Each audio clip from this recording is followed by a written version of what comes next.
Lately I had the opportunity to shoot a commercial and test my newly arrived review lights straight on the actual scenes, and I decided that I will make the review after it when I get more comprehensive about it and actually what can you achieve with this type of light. And yes, now I am ready to make the review and tell you more about the Godox SL150 Mark II.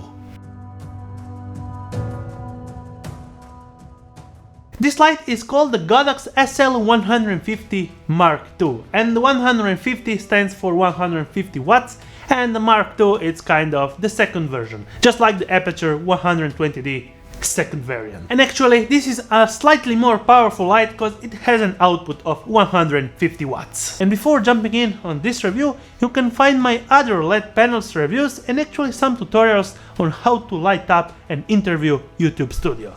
The links are in the description. This light came in with a solid handle grip, with the built-in LCD controller, so there are no outside controllers to deal with.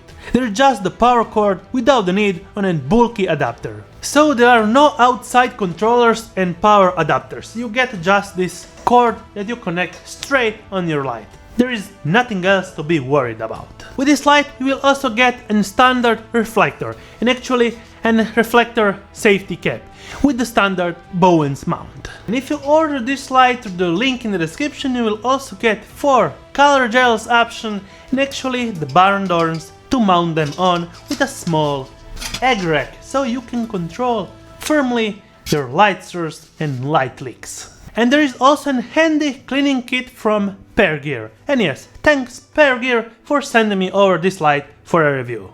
Okay, so let's go first for the actual specs and features, and after that for the actual test on my shoot with 2 light setups. The Godox SL150 Mark II is equipped with an active fan cooling system in the bottom, and it can be switched off by a single button just like this.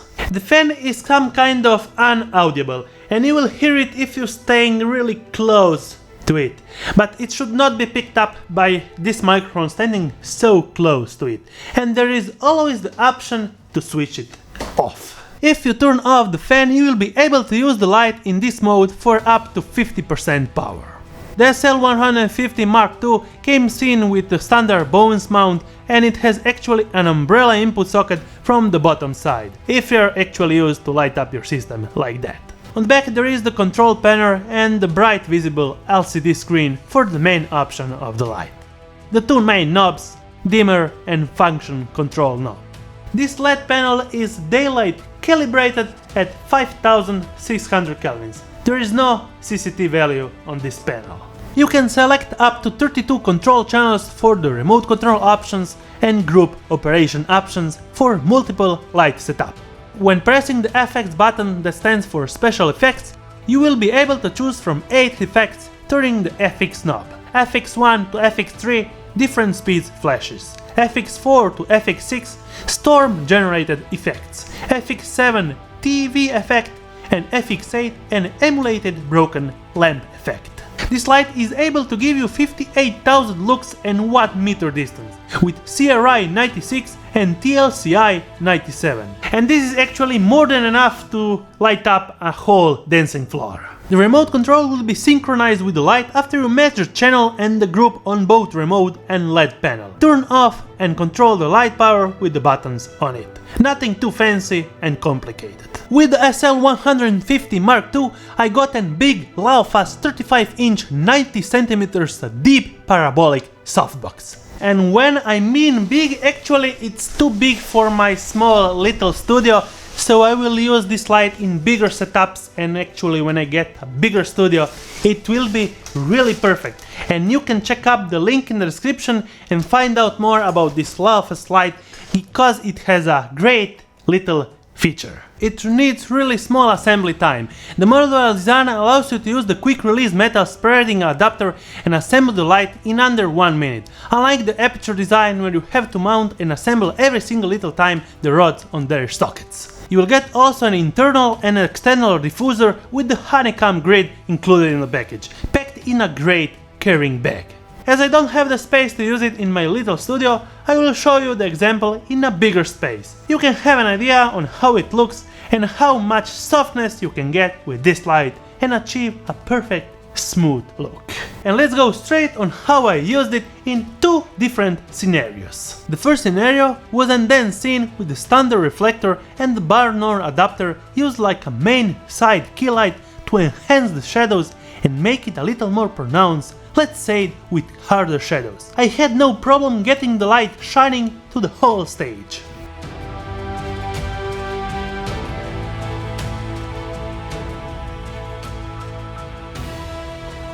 The second use was an actual gym scene with the light also used as the main key light for the female actor, where I had the Lupo super panel for the main male actor. It was daylight and I had no problems to outpower the window light to get the look that you are looking right now. This SL stands for wall power only, and if you are looking for a V-mount battery pack options, there are variants of this light that can be powered by battery, and the links will be in the description. As for today, this light is around $340, and I couldn't ask anything more for the amount of money and feature that you get packed in this light. I wish it had CCT tuning for the color temperature, but maybe I'm asking too much. This will be my new daily driver when I need a bigger light setup for a bigger scene, combined also with my Lupo LED panels. And if you have any questions about this Godox SL150, you can ask them in the comment section down below. I will be happy to answer them all. Until my next review, thumbs up if you liked it, subscribe with the bearing icon to get notified every time I make a new video, and see you on my next one.